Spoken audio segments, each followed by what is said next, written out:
Fortune kisser. Hey, how the devil are you? Why are you order? Now, have a look at this.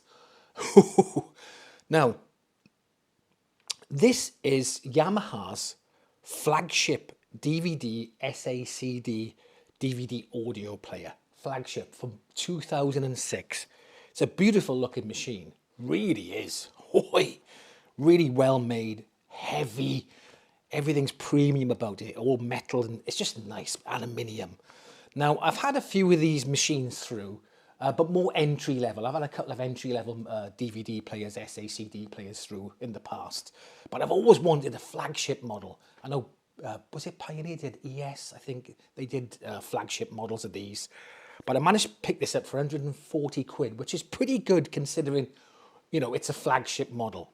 Now, back in 2006, this was £900. What the deuce?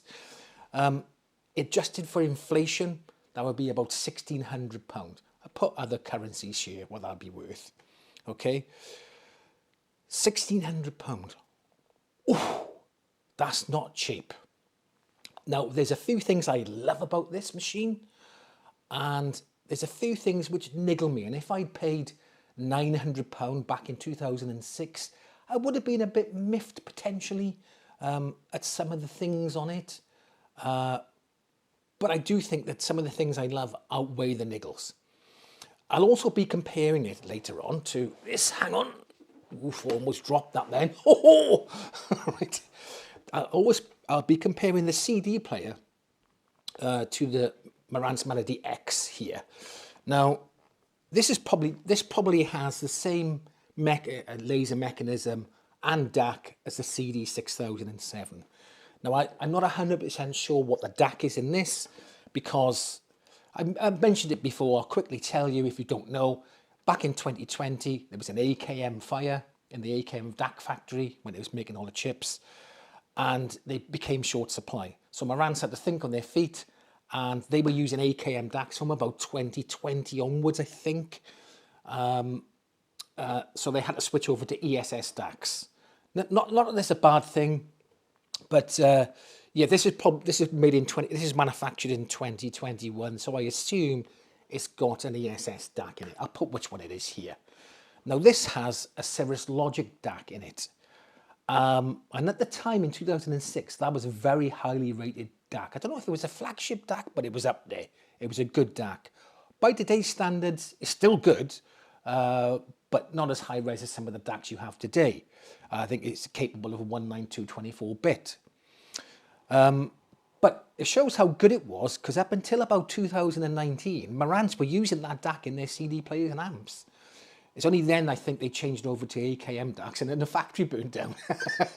Unlucky. And I'll put what DAC it is here, all right? Can't remember. It's a Cirrus Logic something, blah, blah, blah, blah, blah, right? Okay, let's bring you in for a closer look. Oh. Okay, and here it is. Ta-da!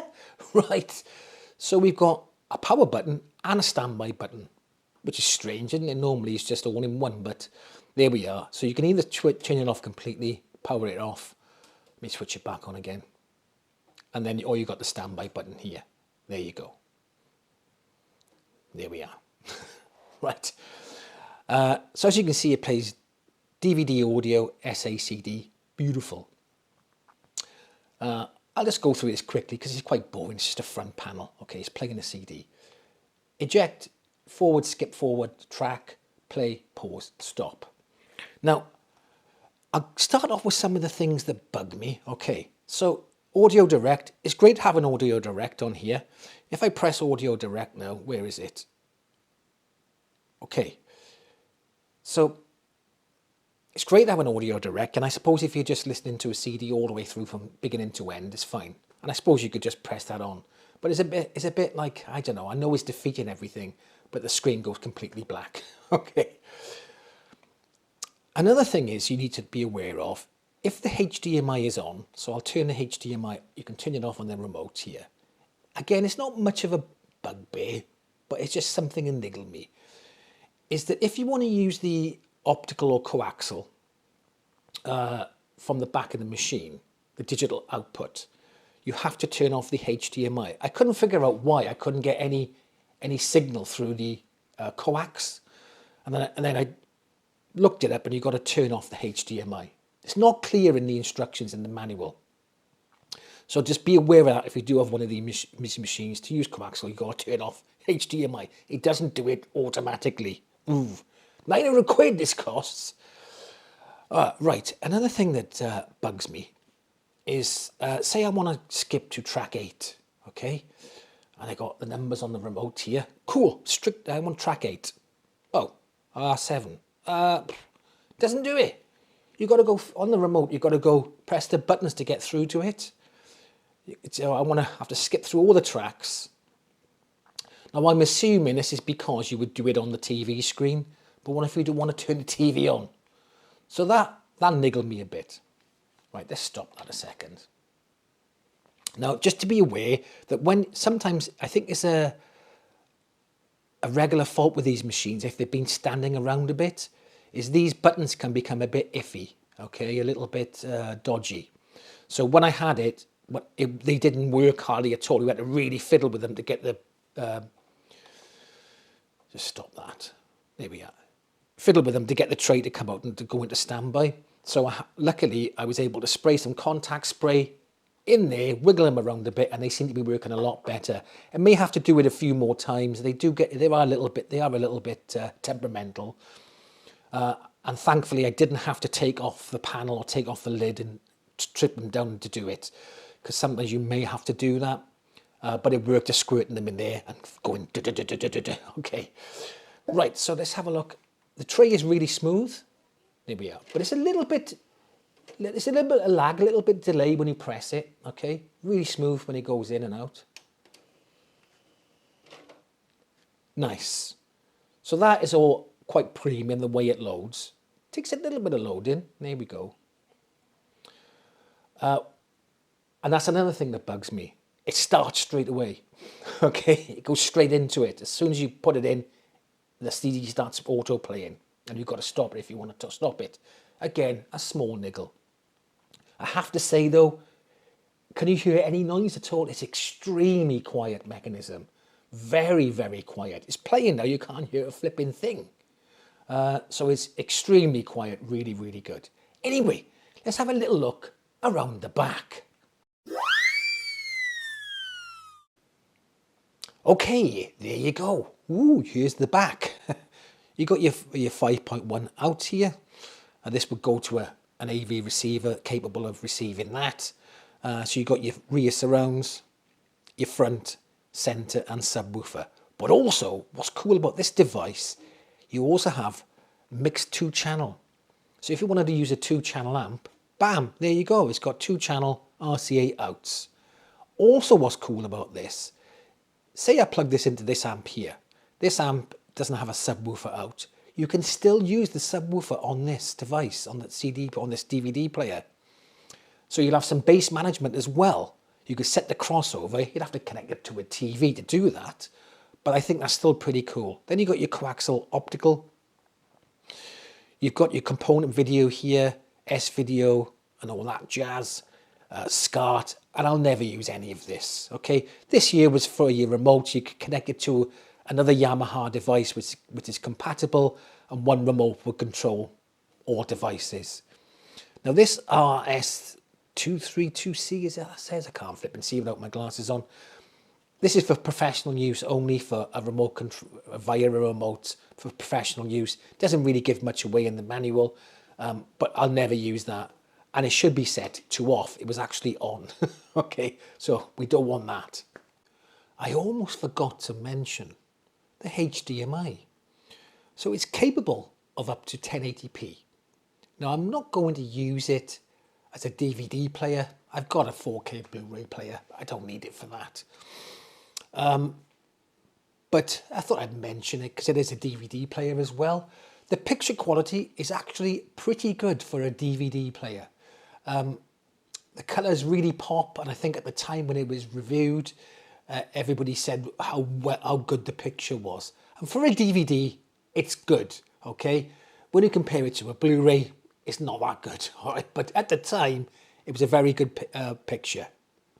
Anyway, so that's the HDMI. So here's the interface. It's functional. Now, if you do get one of these machines for SACD or playing CDs, you may have to go in and connect it to a TV as a one-off to change some of the settings. So in here, I've got it on DVD audio mode, not DVD video. And I've got it set on SACD, not CD, because I wanted to play the SACD layer. What else I got here? So in the audio, I set the analog output to stereo, not multi-channel, and I've set the LPCM output to 96. Did I change anything else? I don't think so. You've got your speaker configuration there, your video, HDMI, disc, etc. It's all there for you. So you may need to change a few settings when you first get it, connect it up to the TV, then you're done. Now, this is another thing that would have bugged me a little bit. I mean, maybe this is all they had at the time, this technology, but I think the interface is a little bit, I don't know, clunky. It's giving me teletext vibes. Anyone remember teletext from the 80s and early 90s? That's what it looks like to me. For 2006, it looks a little bit dated, but it's functional. It does what it does, and there you go. Right, now, I promised you a sound comparison, because you know I love a sound comparison. Oh, I do. So I'm going to compare this to the Marantz Melody X, and I'm going to be running them both through the Pioneer amp, and I'm going to be using the audio out on the Melody X to connect it to, and I'm going to have it at a fixed volume connected to the Pioneer to make it a fair comparison. I just want to compare the CD player on each one rather than anything else. So anyway, without further ado, have a listen to this.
And there you go.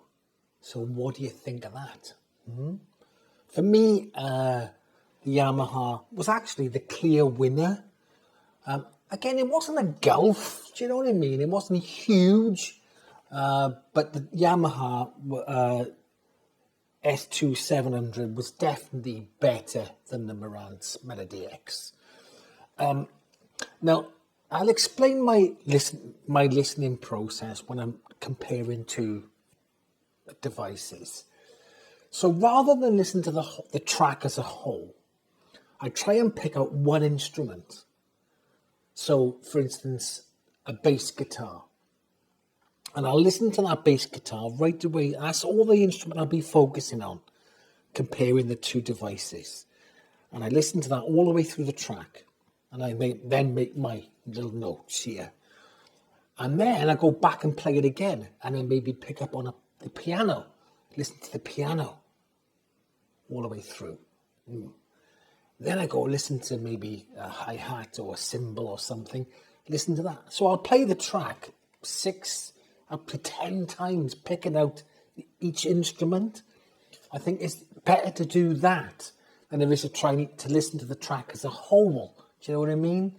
I think that's better to compare the differences. I don't know, what do you think? But that's my process.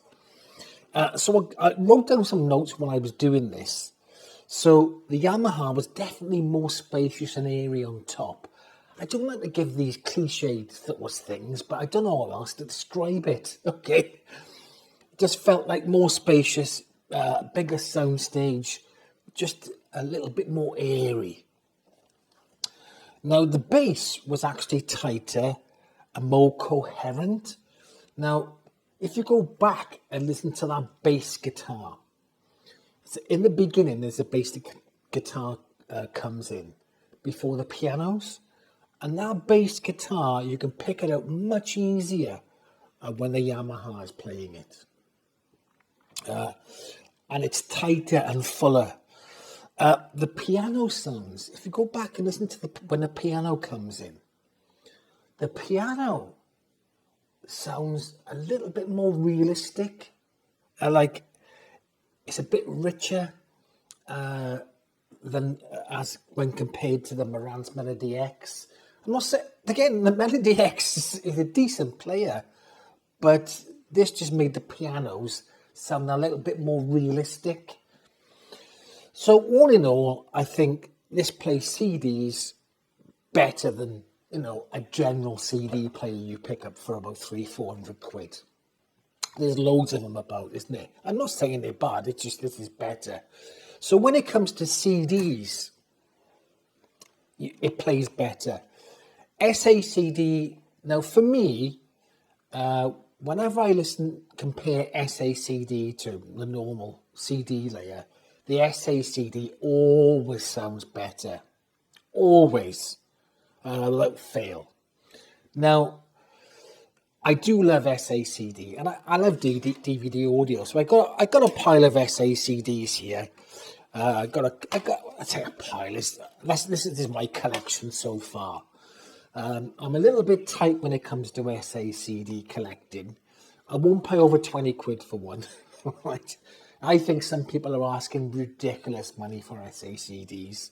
I'm like, on your bike. Bye-bye. No thanks. So if they're over 20 quid, I won't touch them. I'm like, no, I'm not being ripped off. Well, I don't know. But some people might not mind paying over 20 quid for them, but I don't. I tend not to. Same goes for DVD audio. So I haven't got many DVD audio discs. Just this. I don't even like the band, but I bought it to try it out, to try DVD audio, because they just charge too much for them. But going back to DVD audio and SACD, there is an argument to be made. Is it the way it was mastered or remastered? Because I'll give you an example. So that's the original Howard Jones Human Lib album, okay? And I've also got here the Blu-ray and a remastered edition of the CD here. There we go, right? Now, the remastered sounds way better than the original, like way better. Like, if someone had put SACD on there, I might have thought it was. So there's an argument to be made. Is it the way it's mastered or remastered? And also, a lot of DSD files originally start off as high-res PCM and then converted to DSD. There's not many that are originally recorded in DSD. There's some about, but not many. Most of it is high-res PCM converted to DSD. So that's the argument there. But in my experience, they sound better, and that's all that matters to me, okay? Whether they've been remastered better or it was PCM originally, I don't care. They sound better Anyway, this is a great machine, a really, really good machine. And when you consider the price of some of the, if you look at, say, I think Denon do an SACD player. Okay, it's just an SACD or CD player, that's all it is. And I think that's around about £1,000. I think it's about there anyway. So when you consider I paid £140 for this, and it's still in fantastic condition. If you can find a good one, I highly recommend it. It's a really good machine with a few niggles. Anyway, that's come to the end of the video. Would love to know your thoughts in the comment section. Do you like SACD or do you avoid it? Me, I love SACD, and I've always wanted a high spec player, which I've got now. If you haven't subscribed yet, are you mad? Get me that subscribe button, okay? Anyway, I'll catch you in the next one.